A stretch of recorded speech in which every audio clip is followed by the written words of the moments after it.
Gogi ni Togos. So may ano yun niya. Papalitan lang natin para satisfied tayo lagi. Isang piga, drop off agad. Hindi. Lang isa mismo? Isa mismo. Oh, Carbot. Ungo, gagi ni Kanto agad. Sige mo 1,200 yung tinakbo, may Kanto agad. Pwede pa ba? Ano ba yan? Lagi ka na lang hapon mo punta. Ano yan? Nakabito ha? Iilan mo ako ha? Nagre-reklamo oh. Jo oh. The way we vlog, late lagi.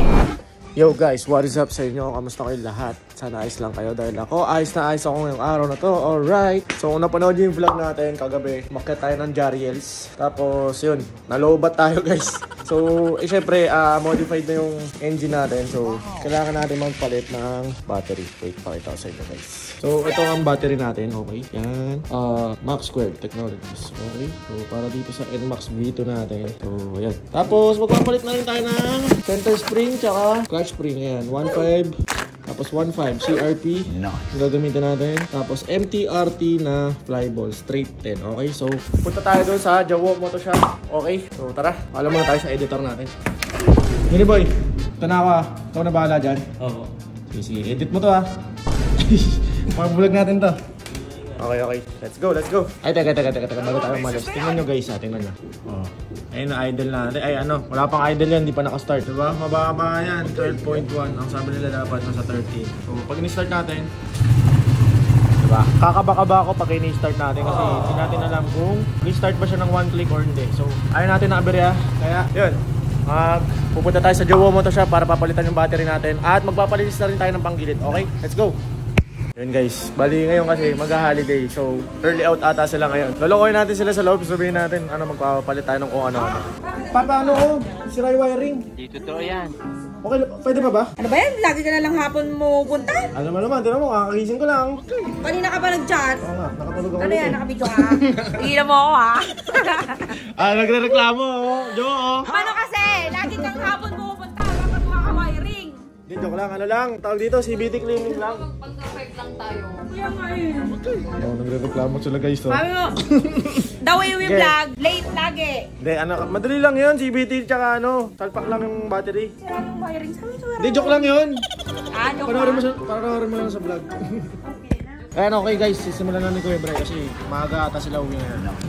Linis lang tayo pang gilid tapos check na rin yung bola kasi feeling ko parang bago sa baka may kanto-kanto ng bola, syempre modified din yung engine natin. Mabilis magkakanto yung bola natin. Papalitan lang natin para satisfied tayo lagi. Isang piga, drop off agad. Tingin nga yan, patingin nga yung sabi ni Kuya Brian, sagad na sagad daw eh. Saan dyan? Yung dulo no? Ilan washer, secret. Tapos, ito, yung aray, yung pala na ito. Yung ano natin, pulley. Ay, ito, lining pala. Ano ba? Ito nagsasabi ko. Ito yung lining pala. RS8 yung ano natin, drive. Tingnan natin yung bola. May kanto na yan? Wala pa? Oo, meron na. Oo, diba?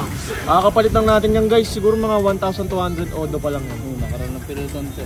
So, papalit tayo agad. Gusto natin kasi Tatlo meron. may kanto agad. Ungo, gagi may kanto agad. Sige mo 1,200. 1,200 yung tinakbo, may kanto agad.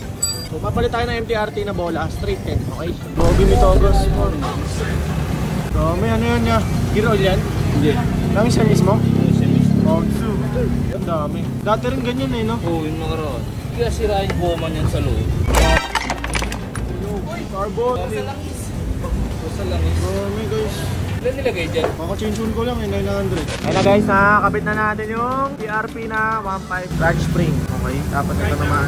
Center spring, CRP 1,500 RPM. Let's go. Yan po, nakabit na ang ating center spring. Pwede pa yan nga eh, no? Oo, pwede. Serve lang natin.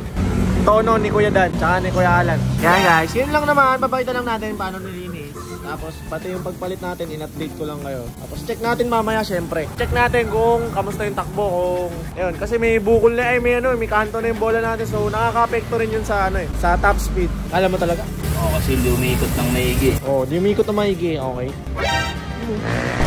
Fast ball. Shoutout sa'yo, tropa. Actually, yung battery natin, nasa yung luma kong battery ko yan? Yung battery natin guys is bago pa talaga to. Wala pang to eh. Siguro mga 3,000 odo pa lang ako dito. Okay, kakabili ko lang nito. So, ayun. Nalobat eh. Hindi ko alam. Baka dahil sa odomido? Dudumido, para may leak. Parang may leak, no? So, hindi natin alam. mabuti ng sigurado, nagpapalit na tayo ng bagong battery. So yan, ang hindi pa yung start. Tingnan natin. Battery. Yun o, 13. Kanina, 12 eh. 12 lang eh. Ganyan dapat. 13 dapat, di ba? Pag ini-start dapat, mag-14 agad yan. Ayun guys, start natin. Bumababa pa rin talaga, no? 13. Dapat mag-14 yan pag naka-idle. Bagay kakakabit lang. So, update ko kayo kung anong mangyari. And hopefully, walang maging problema. At swabe na ulit. Gas full na ulit. Let's go. So yun guys, okay na, let's go. Yun, in-update ko lang kayo. Kung gusto nyo gayahin yung set ko, bahala kayo. Pero kanya-kanyang tono yan eh. So sa akin, effective naman yun. Ang top speed ko doon is 154 lang. Okay. So ano yun, open naman yun at madaling araw. Huwag nyo gagayahin. Okay. Hindi ko napapakita kasi baka ano tayo, bawal yun. So yan. Peace. OT na sila guys, nagagalit sila sa akin. Ayun o, karin na yun. So peace.